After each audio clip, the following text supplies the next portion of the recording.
Então, versículo 22, Asaf ele continua: porquanto não creram em Deus, Deus se indignou contra Jacó e subiu um furor contra Israel, porque eles não creram em Deus. Mesmo diante de tudo que Deus estava fazendo, mesmo diante de todos os milagres que Deus operou, eles não creram em Deus. Antes duvidaram do Senhor. Antes não confiaram na sua salvação. E aqui eu quero fazer uma outra observação, que salvação no Antigo Testamento é um pouco diferente da salvação tratada no Novo Testamento. Porque a salvação tratada no Novo Testamento, que foi traga ali pelo nosso Senhor e Salvador Jesus Cristo, que morreu pelos nossos pecados e ressuscitou para a nossa justificação, a salvação é a salvação dos nossos pecados, a remissão dos nossos pecados e da ira futura de Deus contra os filhos da desobediência. Mas salvação no Antigo Testamento quase sempre está associada a Deus livrar o seu povo do inimigo, a Deus resgatar o seu povo do cativeiro, a Deus livrar o seu povo da morte, a Deus dar escape e livramento ao seu povo, muitas vezes também da fome, muitas vezes da guerra. Então, salvação no Antigo Testamento tem esse sentido, esse contexto, essa conotação. Amém? Então, o povo não creu em Deus e não confiaram na salvação que Deus estava dando. Não confiaram na salvação de Deus para a vida deles. Amém? Vamos agora lá para o Novo Testamento, começar a fazer uma conexão com o Novo Testamento.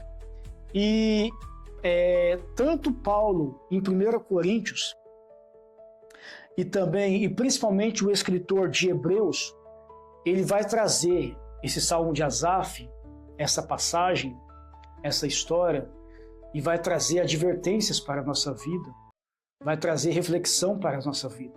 Amém? Então, em Hebreus capítulo 3, alguns estudiosos atribuem a autoria do livro de Hebreus, da carta aos Hebreus, a Paulo também. Amém? Mas alguns divergem nesse ponto, alguns atribuem a Apolo, tá bom?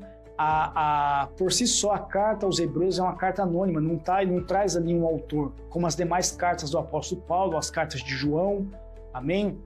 As cartas de Pedro, que traz a autoria, amém? Então, a carta aos Hebreus, ela por si só é uma carta anônima, nela, no corpo da carta, não traz a autoria. Hebreus capítulo 3, versículo 19,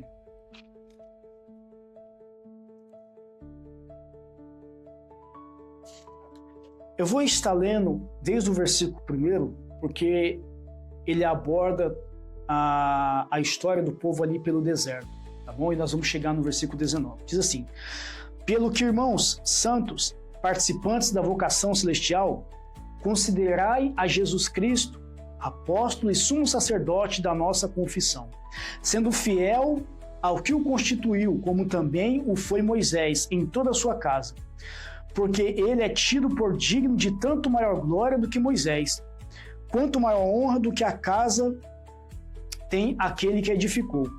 Porque toda casa é edificada por alguém, mas o que edificou todas as coisas é Deus. E na verdade Moisés foi fiel em toda a sua casa, como servo, para testemunho das coisas que se haviam de anunciar.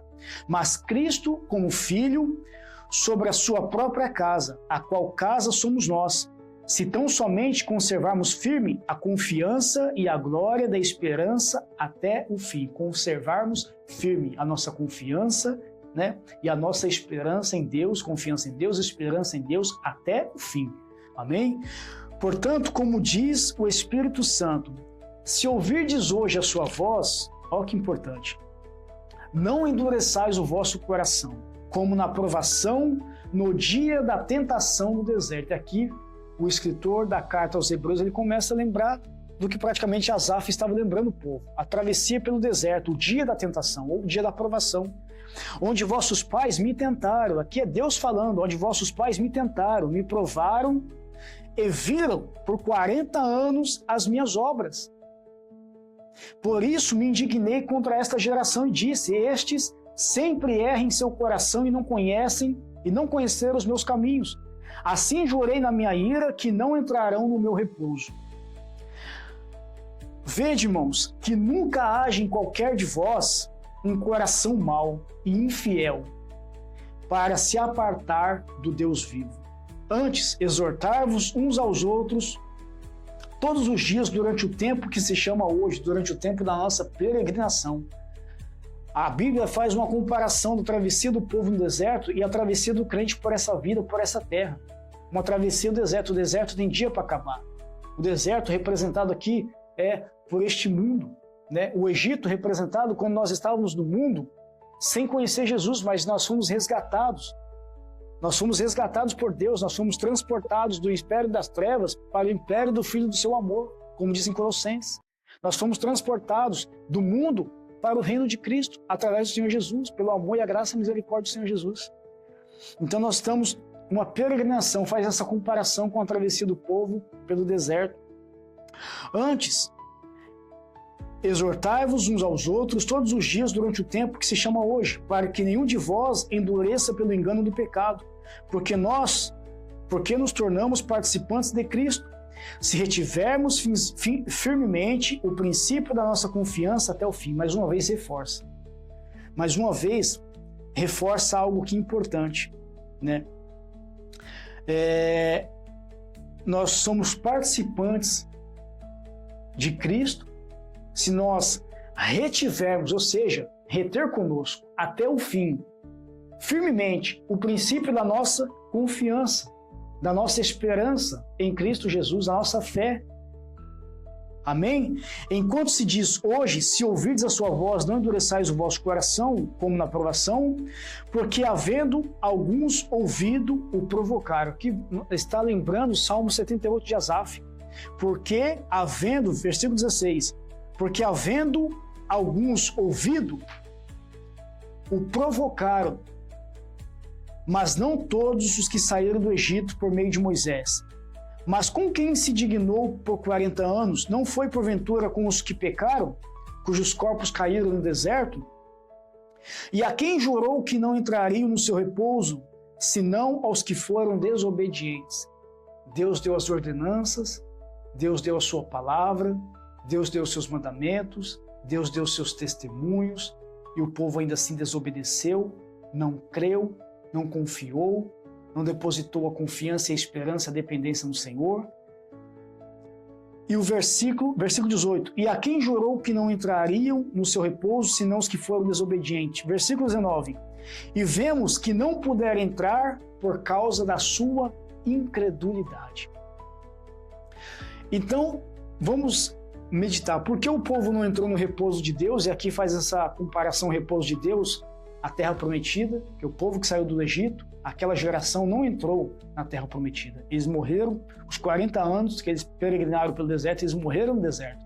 Por que eles não puderam entrar no repouso? Por causa da incredulidade. O povo viu os sinais do Senhor.